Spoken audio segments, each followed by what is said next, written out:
അസ്സലാമു അലൈക്കും. സലാം പറയാന്നുള്ളത് വളരെ സിമ്പിളായിട്ടുള്ള ഒരു കാര്യമാണെങ്കിലും അതിന് വലിയ പ്രതിഫലമാണ് അള്ളാഹു സുബ്ഹാനഹു വ തആല നമുക്ക് വാഗ്ദാനം ചെയ്തിട്ടുള്ളത്. സലാമിൻ്റെ മഹത്വവും പൂർണ്ണതയൊക്കെ വ്യക്തമാക്കി തരുന്ന ഒരു സന്ദർഭം ഞാൻ നിങ്ങളായിട്ട് ഷെയർ ചെയ്യാം.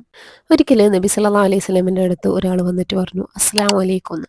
അപ്പോൾ നബി സല്ലല്ലാഹു അലൈഹി വസല്ലം സലാം മടക്കി. അദ്ദേഹം ഇരുന്നപ്പോൾ നബി സല്ലല്ലാഹു അലൈഹി വസല്ലം പറഞ്ഞു 10.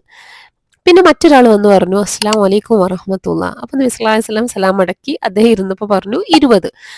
പിന്നീട് അതേപോലെ തന്നെ മറ്റൊരാൾ വന്നു പറഞ്ഞു അസ്സലാമു അലൈക്കും വറഹ്മത്തുള്ളാഹി വബറകാതുഹു. നബി സല്ലല്ലാഹു അലൈഹി വസല്ലമ സലാം മടക്കി. അയാളും ഇരുന്നപ്പോൾ പറഞ്ഞു 30.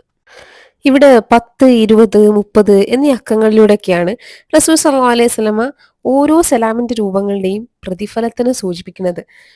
ഇതെന്ന് നമുക്ക് എന്താ മനസ്സിലാക്കേണ്ടതെന്ന് വെച്ചാൽ സലാമിന്റെ ഓരോ വാചകങ്ങൾ കൂടുന്നതിനനുസരിച്ചും പ്രതിഫലം നമ്മളത് വർദ്ധിക്കുകയാണ് ചെയ്യുന്നത്. അതുകൊണ്ട് പുണ്യങ്ങൾ ലഭിക്കുന്ന ചെറിയ കാര്യങ്ങളാണെങ്കിൽ പോലും നമ്മൾ പരമാവധി പ്രയോജനപ്പെടുത്തണമെന്നും അതുപോലെ തന്നെ അതിൽ മത്സരത്തോടു കൂടിയിട്ട് മുന്നേറണമെന്നും കൂടിയാണ് റസൂൽ സല്ലല്ലാഹു അലൈഹി വസല്ലമ നമ്മളെ ഇതിലൂടെ ഉണർത്തുന്നത്. ഈ 3 സലാമിന്റെ രൂപങ്ങൾ എടുത്തു നോക്കുകയാണെങ്കിൽ ഇതിൽ ഒന്നാമത്തേത് സലാമിന്റെ ഏറ്റവും കുറഞ്ഞ പ്രതിഫലമുള്ള ഒരു രൂപമാണ്. അവസാനത്തേത് എന്ന് പറഞ്ഞാൽ ഏറ്റവും കൂടുതൽ പ്രതിഫലം കിട്ടുന്ന രൂപം കൂടിയാണ്. അപ്പം നമ്മുടെ അഭിവാദ്യങ്ങളിലെ വാചകങ്ങൾ കൂടുന്നതിനനുസരിച്ച് നമ്മുടെ പ്രതിഫലവും വർദ്ധിക്കും എന്നാണ് അതിൽ അർത്ഥമാക്കുന്നത്. ഇസ്ലാമിൽ സലാം എന്ന് പറഞ്ഞാൽ വെറും ഒരു ആചാരമായിട്ടുള്ള ഒരു കാര്യമല്ല. അത് നമ്മൾ സമാധാനത്തിൻ്റെ സന്ദേശവുമായിട്ടോ അല്ലെങ്കിൽ ഒരു സൗഹാർദ്ദത്തിൻ്റെ ചിഹ്നമായിട്ടോ കണക്കാക്കുന്ന ഒരു കാര്യമാണ്.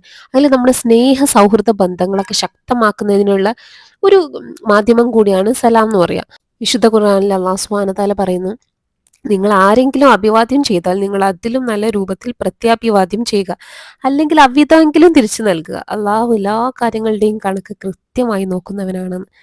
അസ്സലാമു അലൈക്കും വറഹ്മത്തുള്ളാഹി വബറകാതുഹു.